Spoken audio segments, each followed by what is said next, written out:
Hello students. आज का जो हमारा टॉपिक है वो है सॉल्विंग सिस्टम ऑफ इक्वेशंस। ठीक है, ये जो टॉपिक है ये काफ़ी इम्पोर्टेंट है और जेई मेंस और जेई एडवांस के लिए ये सुपर इम्पोर्टेंट टॉपिक है, तो इसे बिल्कुल ध्यान से समझो। ठीक है, थोड़ा इन्वॉल्व होने का ये मतलब कि थोड़ा तुम्हें कॉन्सेप्चुअल समझना होगा, बट अगर तुम लाइन बाय लाइन फॉलो करोगे तो तुम्हें कोई प्रॉब्लम नहीं आएगी।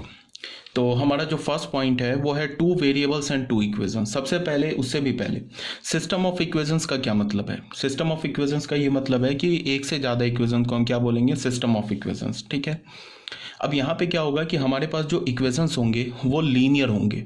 लीनियर होने का मतलब कि वो तो या तो दो वेरिएबल होंगे, दो इक्वेशंस होंगे। ठीक है, तीन वेरिएबल्स होंगे, तीन इक्वेशंस होंगे, या फिर दो वेरिएबल्स होंगे एंड तीन इक्वेशंस होंगे। और जो इक्वेशंस होंगे वो लीनियर होंगे। लीनियर होने का ये मतलब है कि एक्स और वाई पे जो पावर होगा वो वन होगा। ठीक है, ऐसा नहीं होगा कि दो वेरिएबल के हमारे पास क्वाड्रेटिक इक्वेशन गिवन हो, दो quadratic equation in two variables given हो, ऐसा नहीं होगा। ठीक है, तो स्टार्ट करते हैं हम लोग। सबसे पहला क्या है, हमारे पास एक general linear equation in two variable given है, फर्स्ट इक्वेशन। इसको हम क्या बोल रहे हैं? a1 x plus b1 y plus c1 is equal to 0। ये हमारा क्या है कि स्ट्रेट लाइन को रिप्रेजेंट करता है। ऑब्वियस सी बात है, linear equation in two variables always represent a straight line, ये हम 9th-10th क्लास से जानते हैं। फिर हमारे पास एक दूसरा इक्वेशन है a2 x plus b2 y plus c2 is equal to 0। Again ये स्ट्रेट लाइन को रिप्रेजेंट करता है। अब अगर मैं बोलूं कि ये सिस्टम ऑफ इक्वेशन 1 एंड 2 को सॉल्व करो, इसका क्या मतलब है? सॉल्व करने का मतलब ये है कि हमें एक्स और वाई का वैल्यू निकालना है। ऐसा एक्स वाई का वैल्यू निकालना है जो सिस्टम और जो इक्वेशन 1 को भी सेटिस्फाई करे और जो इक्वेशन 2 को भी सेटिस्फाई करे। तो यहाँ पे क्या है कि वो एक्स और वाई की वैल्यू निकल भी सकती है, एक सिंगल वैल्यू भी निकल सकती है। मीन्स क्या हुआ, एक्स का एक वैल्यू निकला है, वाई का एक वैल्यू निकला है जो 1 और 2 दोनों को सेटिस्फाई करे। ये भी पॉसिबल हो सकता है कि एक्स और वाई के इन्फानाइट वैल्यूज़ आ गए, वो भी दोनों को सेटिस्फाई करे। ये भी पॉसिबल हो सकता है कि एक्स और वाई का हमें वैल्यू ही ना मिले, मतलब कि ऐसा कोई एक्स और वाई का एग्जिस्ट नहीं कर रहा है जो 1 और 2 को साइमल्टेनियसली सेटिस्फाई कर दे। तो ये सब कंडीशन कब होल्ड करेगा, इसी बातों को हम यहाँ इस टॉपिक जो है हमारा सॉल्विंग सिस्टम ऑफ इक्वेशंस, इसमें हम लोग सीखेंगे। तो केस 1 आते हैं। केस 1 में क्या हमारे पास सबसे पहला कंडीशन है, if a1 upon a2 is not equal to b1 upon b2। a1 क्या है? Coefficient of x। a2 क्या है? Coefficient of x in second equation. b1 क्या है? Coefficient of y in first equation. b2 क्या है? Coefficient of y in second equation. अगर ये दोनों इक्वल नहीं है then both the lines intersect each other और यूनिक सॉल्यूशन होगा and the system of equation is said to be consistent. इसका क्या मतलब है? सबसे पहले ये इक्वेशन 1 और इक्वेशन 2 स्ट्रेट लाइन है, और मैंने बोला क्या कि अगर a1 upon a2 is not equal to b1 upon b2 है then the system of equation is consistent and have unique solution और both the lines intersect at a point. इसका ये मतलब है कि अगर ये case a1 upon a2 is not equal to b1 upon b2 है, तो अगर तुम इस स्ट्रेट लाइन, इस इक्वेशन 1 और 2 को xy प्लेन पर प्लॉट करोगे तो हमें दो स्ट्रेट लाइंस मिलेगी। तो दोनों स्ट्रेट लाइंस आपस में इंटरसेक्ट करेगी, और जिस पॉइंट पर इंटरसेक्ट करेगी उस पॉइंट का जो कोऑर्डिनेट होगा, कोऑर्डिनेट कैसे मिलता है हमें? कोऑर्डिनेट में एक x का वैल्यू मिलता है, एक y का वैल्यू मिलता है। तो जो x और y का वैल्यू होगा वो इस सिस्टम ऑफ इक्वेशन 1 एंड 2 को साइमल्टेनियसली सेटिस्फाई करेगा। ठीक है, और हमें x और y का वैल्यू मिल गया तो हम इसे क्या बोलेंगे कि system of equation 1 and 2 are consistent. ये हमारा क्या है? कंसिस्टेंट है। कंसिस्टेंट का क्या मतलब होता है? या तो हमें एक वैल्यू मिल जाए, या तो हमें एक से ज़्यादा इन्फानाइट वैल्यूज़ मिल जाए, या तो एक भी वैल्यू ना मिले एक्स और वाई का। अगर हमें एक्स और वाई का एक सिंगल वैल्यू मिलता है तो उसे हम कंसिस्टेंट बोलेंगे। एक्स और वाई के इन्फानाइट वैल्यूज़ मिलते हैं तो भी उसे हम कंसिस्टेंट बोलेंगे। और एक्स और वाई का हमें कोई वैल्यू नहीं मिलता है तो हम उसे क्या बोलेंगे? इनकंसिस्टेंट। ठीक है, हमेशा दो केस होगा, या तो एक्स वाई का एक वैल्यू मिलेगा या तो एक्स वाई के इनफाइनाइट वैल्यूज मिलेंगे। एक्स वाई के दो वैल्यूज नहीं मिल सकते। ये बहुत ही ऑब्वियस सी बात है कि एक्स वाई के दो वैल्यूज क्यों नहीं मिल सकते? बिकॉज या तो लाइन आपस में कट करेगा तो एक ही पॉइंट पे कट करेगा, और जिस पॉइंट पे कट करेगा वो एक्स और वाई का यूनिक वैल्यू मिल जाएगा हमें। और अगर ये कट नहीं किया तो क्या क्या पॉसिबिलिटीज़ हो सकती है, ये दोनों लाइंस क्या हो, आपस में पैरेलल हो, पैरेलल होगा तो हमें एक्स वाई का कोई वैल्यू नहीं मिलेगा, तो फिर सिस्टम क्या हो जाएगा, इनकंसिस्टेंट। या फिर तीसरी पॉसिबिलिटी क्या हो सकती है कि दोनों लाइंस जो है ना आपस में ओवरलैप कर जाए। तो ओवरलैप करने का क्या मतलब है कि इनफैक्ट दो लाइंस नहीं, एक ही लाइन दे रखी है, मतलब कि इक्वेशन 1 एंड इक्वेशन 2 दो डिफरेंट इक्वेशन नहीं है, ये एक सेम इक्वेशन है। तो इस केस में क्या होगा, इन्फिनाइट मैनी सॉल्यूशन मिल जाएगा हमें। तो इन्फिनाइट मैनी सॉल्यूशन मिले या यूनिक सॉल्यूशन मिले, सिस्टम क्या होता है, कंसिस्टेंट होता है। नो सॉल्यूशन मिले, सिस्टम क्या होगा, इनकंसिस्टेंट। ठीक है, तो कहने का क्या मतलब है कि या तो हमें एक्स वाई का एक वैल्यू मिलेगा या तो एक्स वाई के इन्फिनाइट वैल्यूज मिलेंगे, या तो एक्स वाई के वैल्यूज मिलेंगे ही नहीं। ऐसा नहीं होगा कि एक्स के भी दो वैल्यूज मिल जाए, वाई के भी दो वैल्यूज मिल जाए, बिकॉज जब भी लाइन कट करेगा तो एक ही पॉइंट पर कट करेगा, दो लाइन दो डिफरेंट पॉइंट्स पर कट नहीं कर सकता। ठीक है, तो यहाँ पे ये गिवन है कि अगर ये पॉसिबिलिटी है तो यूनिक सॉल्यूशन होगा, सिस्टम कंसिस्टेंट होगा। अब सिस्टम कंसिस्टेंट है तो हम एक्स वाई की वैल्यू कैसे निकालेंगे, बाय क्रॉस मल्टीप्लिकेशन। कई मेथड्स है, आप 10th क्लास से जानते होंगे, क्रॉस मल्टीप्लिकेशन मेथड है, एलिमिनेशन मेथड है, सब्स्टिट्यूशन मेथड है। तो ये मैं क्रॉस मल्टीप्लिकेशन करके दिखा रहा हूँ। इसमें हम कैसे लिखते हैं, एक्स लिखा, इसको हटा दिया, उसके बाद ये y और जो कांस्टेंट बचा है ऐसे क्रॉस किया, y का कोफिशिएंट b1, कांस्टेंट c2, तो क्या हो जाएगा b1 c2 minus b2 c1 x के नीचे। फिर क्या लिखा, y की जगह माइनस वाई लिखा, इसको हटा दिया। फिर कैसे लिखेंगे, a1 c2 minus a2 c1, फिर कांस्टेंट की जगह 1 यहाँ लिखा और फिर इस कांस्टेंट को हटा दिया। फिर कैसे लिखेंगे, a1 b2 minus a2 b1। तो यहाँ से हमें तीन इनइक्वालिटी मिल गई।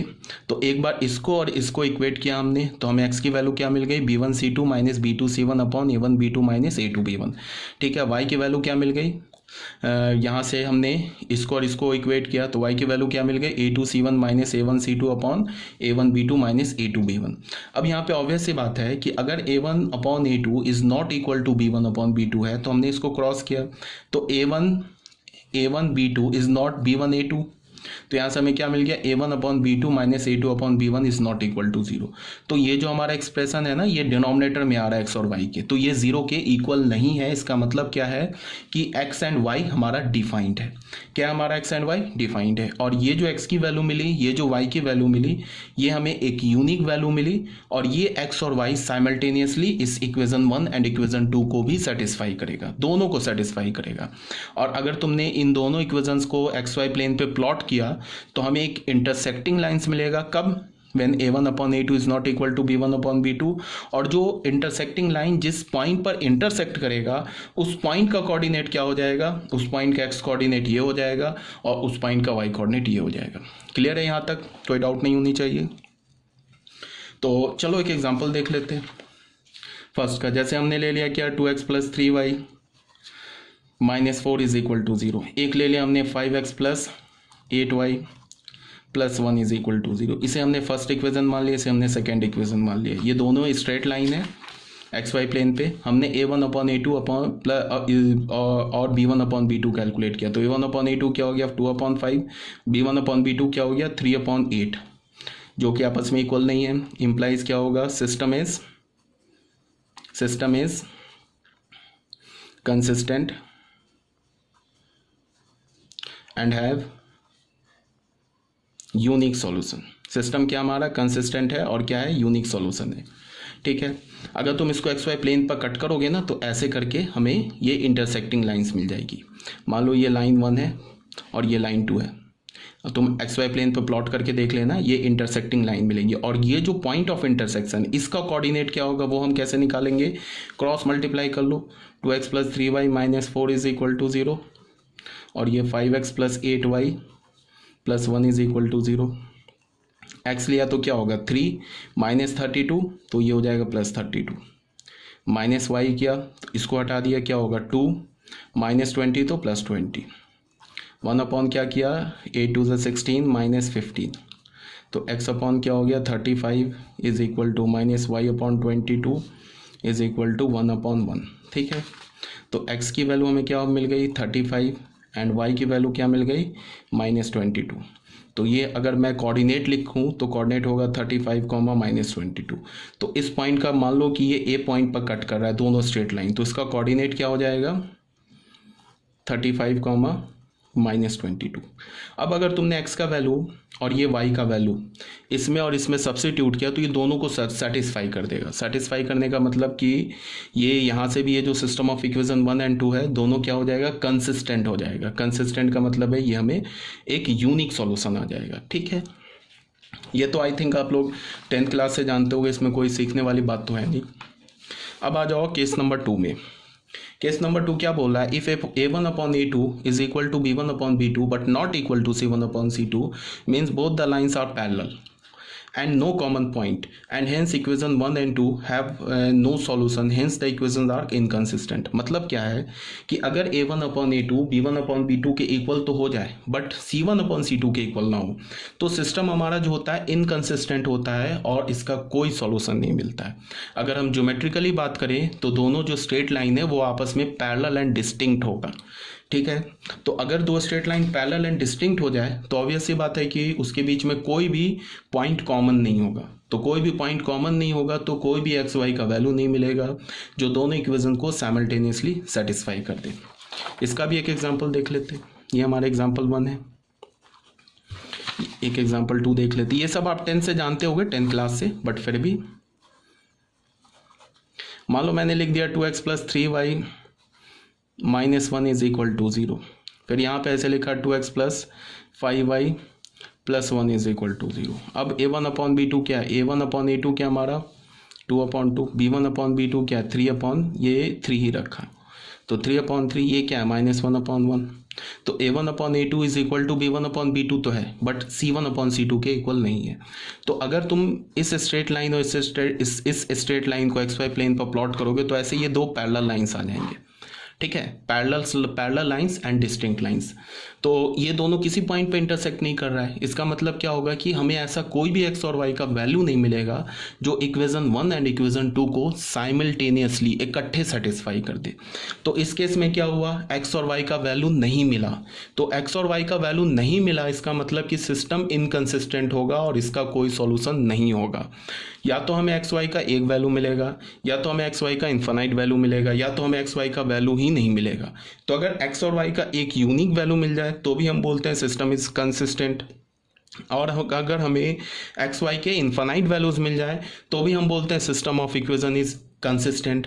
बट अगर हमें एक्स वाई का एक भी वैल्यू ना मिले तो हम क्या बोलेंगे, system of equation is inconsistent. तो केस 2 में क्या होगा, system of equation is inconsistent, पहली बात। दूसरी बात क्या होगा कि लाइंस आर पैरेलल, और थर्ड में क्या होगा कि no common points, no common solution. ठीक है, ये हमारा केस 2 था। ये सब आप 10th क्लास से जानते होंगे।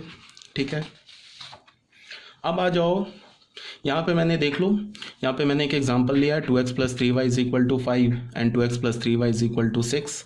ये फर्स्ट हो गया, सेकंड हो गया, इक्वेशन लिया। यहाँ पे अगर तुम देखोगे, चेक करोगे तो a1/a2 1 है, b1/b2 भी 1 है, बट c1/c2 5/6 है।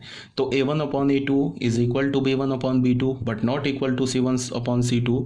तो ये क्या इंप्लाई कर रहा है, equation 1 and equation 2 represent two parallel distinct straight lines in xy plane and there is no solution, that is no value of x and y exist which simultaneously satisfy both the equations 1 and 2।